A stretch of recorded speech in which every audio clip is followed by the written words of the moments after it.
Hello peepers, இந்த வீடியோவில் நம்ம எதை பற்றி பார்க்க போகிறோம்னா நம்ம தமிழ் சினிமா இண்டஸ்ட்ரியை பற்றி தான் பார்க்க போகிறோம்.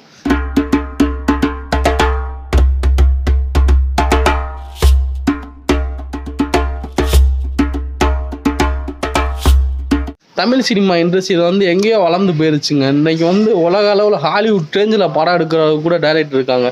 எடுத்துக்காட்டால் நம்ம லோகேஷ் அண்ணன் இருக்காப்புல, நெல்சன் அண்ணன் இருக்காப்புல. இவங்க எல்லாருமே எதுக்காங்க? பணத்துக்காக தான்டா நாங்கள் பண்ணுறோம் அப்படின்லாம் படமெல்லாம் பண்ணலாங்க. அவங்க வந்து ஒரு இது கொடுக்கணும், ஒரு கருத்துனா. இப்போ ஜெயிலர் 2 ரிலீஸ் ஆகிருக்கு, ஜெயிலர் 2 ட்ரீசர் ரிலீஸ் ஆகிருக்குங்க. அதெல்லாம் பார்த்தீங்கன்னா ஒரே சாங்கு, அதை கொண்டு போய் வைக்கணும். எடிட்டிங் பணம் கோடிக்கணக்கில் செலவழிக்கிறோம்டா, பணத்தை எடுக்கிறோம், பணம் வரும் போயிருங்க.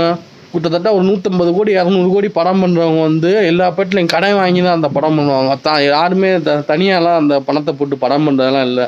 தமிழ் சினிமாவை பொறுத்தளவு அதான் நிதர்சனமான உண்மை. ஒரு பெரிய நிறுவனம், இப்போ லைக்கா மாதிரி ஒரு நிறுவனம் வந்து ஒரு 200 கோடி ரூபா அறிவிக்கிறாங்கன்னா அந்த பணம் வரும் இல்லை வராமல் கூட போகும் அப்படின்னு தெரிஞ்சு தான் அந்த பணத்தை போடுவாங்க. இப்போ அவங்களுக்கு என்ன கதை நல்லா இருக்கா, எந்த நடிகர், என்னென்ன கேரக்டரு, ஒரு சிலதான் கேட்டுக்குருவாங்க. இந்த கதை ஹிட் ஆகுமா? இப்போ இது எதனா பிஎஸ்ஐலாம் பார்த்தீங்கன்னா படம் வந்து ஏகப்பட்ட படம் 1000 கோடி ரூபா போட்டு எடுத்திருக்காங்க. இன்னும் இது அதனா இந்தியன் 2லாம் லைக்காக தான் எடுத்துச்சு. லைக்கா வந்து பெரிய நிறுவனங்க. இந்தியன் 2க்குலாம் எம்புட்டா பணம். அது இப்போ எனக்கு தெரிஞ்சு இந்தியன் 2லாம் கொஞ்சம் லைட்டாக பணம் லாஸ் ஆகிருக்குன்னு தான் நினைக்கிறேன். அம்புட்டு பணத்தை போட்டு அள்ளி எரிஞ்சு ஒரு படத்தை எடுத்து ரிலீஸ் பண்ணி திருப்பி அந்த பணத்தை எடுக்கிறதுக்குள்ளே அவங்க வந்து எந்த மைண்டில் இருப்பாங்க? பணம் வந்துடும் வராது எதுவுமே தெரியாது. நம்ம போட்ட பணம் 200 கோடி ரூபா போட்டு உட்காந்துருப்போம்.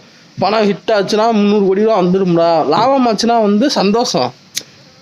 லாபம் ஆயிடுச்சுன்னா எல்லா பேத்துக்கும் சந்தோஷம். அதில் நடிச்சு கஷ்டப்பட்டு நடிச்சிருக்கோம்டா, ஒருத்தருக்கு பணம் கொடுத்தாருடா, அவருக்கு வந்து பெரிய இடத்துக்கு பணம் கொடுத்துக்கிறோம்டா அப்படின்னு ஒரு சந்தோஷம்.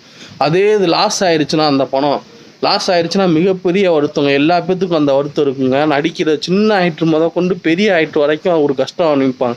ஏன்னா பணம் ஹிட் ஆனுன்னு சொல்லிட்டு இவ்வளோ கஷ்டப்பட்டோம்டா, பணம் எப்படி அது லாஸ் ஆச்சு அப்படி என்னென்ன இருக்குன்னு தெரியுமாங்க. தமிழ் சினிமா வந்து காலைல ஆரம்பிக்குதுங்க. காலைல எல்லாத்துக்கும் சாப்பாடு இது பண்ணிட்டு வேனில் தெரியும் உங்களுக்கு ஷூட்டிங்னு போயிட்டு ஒரு இது படம் எடுத்து ஷார்ட்லாம் எடுத்து வச்சுட்டு எடிட்டிங் டேபிள் வரும். எடிட்டிங் டேபிள்னால் அந்த ஃபுட்டேஜ் பூரா எடிட் பண்ணுறதுக்கு எடிட்டர் அண்ணன், எடுத்துக்காட்டால் எடிட்டர் அண்ணன் பிளம்மின் ராஜெல்லாம் இருக்காப்புல அண்ணன். எல்லாம் படம் வந்து எடிட்டிங் டேபிளுக்கு போகுங்க. எடிட்டிங் டேபிளில் வந்து ஷார்ட்டு பூரா பார்த்துருவாங்க. எடிட்டிங் டேபிளில் ஒவ்வொரு ஷார்ட்டாக பார்த்துட்டு இந்த ஃபுட்டேஜ் பூரா வைக்கலாம், இந்த ஃபுட்டேஜ் பூரா எடுக்கலாம், இங்கெங்கே கட் பண்ணணும், இங்கெங்கே இது பண்ணால் அது முடிஞ்சோன்னா அடுத்து ஆடியோவுக்கு வரும். ஆடியோலாம் அனிருத் இருக்காப்புல, அனிருத் இருக்காங்க, நம்ம ஜிவி பிரகாஷ் இருக்கார், ஏகப்பட்ட இது இருக்காங்க. அடுத்து மியூசிக் முடிஞ்சு எல்லாமே அடுத்து காப்பிரைட்டில் டெல்லிக்கு போங்க. இந்த படம் கிரேடு வரும், யூஏ அப்படின்னு சொன்னால் யூ வந்து அனைத்து பேரும் பார்க்கணும். யூ/ஏனா வந்து கொஞ்சம் கான்ட்ரவர்சி இருக்கும் அப்படின்னு சொல்லிட்டு வெறும் ஏன்னு மட்டும் கூட ஒரு சர்டிஃபிகேட் படம் வரும். அது வந்து ரொம்ப கான்ட்ரவர்சியாக இருக்கும். அந்த சர்டிஃபிகேட்லாம் வச்சுட்டு படத்தை ரிலீஸ் பண்ணணுங்க. தேட்டருக்கு வந்துச்சுன்னா தேட்டர் நிறுவனம், தேட்டர் நடத்துகிறவங்க வந்து தொழிலாளர், அவங்களும் வந்து ஒரு தேட்டரை கட்டி, அவ்வளோ பெரிய தேட்டரை கட்டி அத்தனை கோடியை போட்டு ஒரு படம் வந்துடும். அப்படியே படத்தை ரிலீஸ் பண்ணி அவங்களும் அதில் சம்பாதிக்கணும். தேட்டருக்காரங்களுக்கு, தேட்டர் உரிமையாளர்களும் லாபம் பார்ப்பாங்க. கண்டிப்பாக லாபம் இல்லாமலாம் இருக்காது. உள்ள தேட்டரில் படம் ஓட்டுறதை காட்டிலும் ஸ்நாக்ஸ் சாப்பிட்றத வந்து தேட்டருக்கு அதிக லாபம் வரும். அதுக்காகவும் ஒரு இது பண்ணுவாங்க.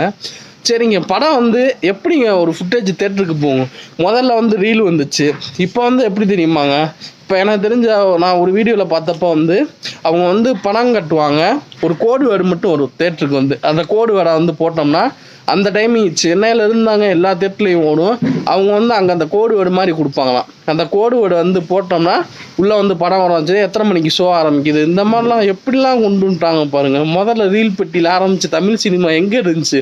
ஒரு ரீல் பெட்டி வரும், ரீல் பெட்டியில் படம் ஓடும். அதுக்கப்புறம் கொஞ்சம் கொஞ்சமாக மாற்றி கொண்டு வந்து இப்போ இங்கே இருக்குங்க. இன்னும் தமிழ் சினிமா எங்கேயோ வளர்ந்து போகுதுங்க. தமிழ் சினிமா வந்து எனக்கு ரொம்ப ரொம்ப பிடிக்குங்க. எல்லா பேரும் படம் பார்க்காம இருப்பாங்க, எல்லா பேரும் படம் பார்க்காம இருக்க மாட்டீங்க. எல்லாம் ஒரு படத்தை தேடி பார்ப்போம். எனக்கு நிறையா பிடிச்ச படங்கள் இருக்கும், பிடிக்காத படம் இருக்கும். இந்த படமாடா இது வேணாம்டா, அந்த படமாடா அதை நான் பார்த்தே ஆகணும்னா. எடுத்துக்காட்டால் தமிழ்நாட்டில் முக்கால்வாசி பேர்த்துக்கு பிடிச்ச படம் பருத்தி வீரனுங்க.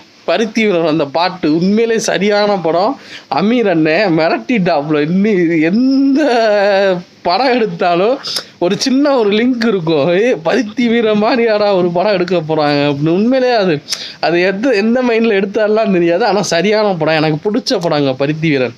உங்களுக்கு பிடிக்கும்னா அதில் கமெண்ட் பண்ணுங்கள். இன்னும் நிறையா விஷயங்கள் நம்ம பேசலாங்க. கீழே கமெண்ட் பண்ணுங்கள். மறக்காமல் நம்ம சேனலில் வந்து ஒரே ஒரு சப்ஸ்கிரைப் பண்ணுங்க, அதை மட்டும் தட்டி விட்ருங்க.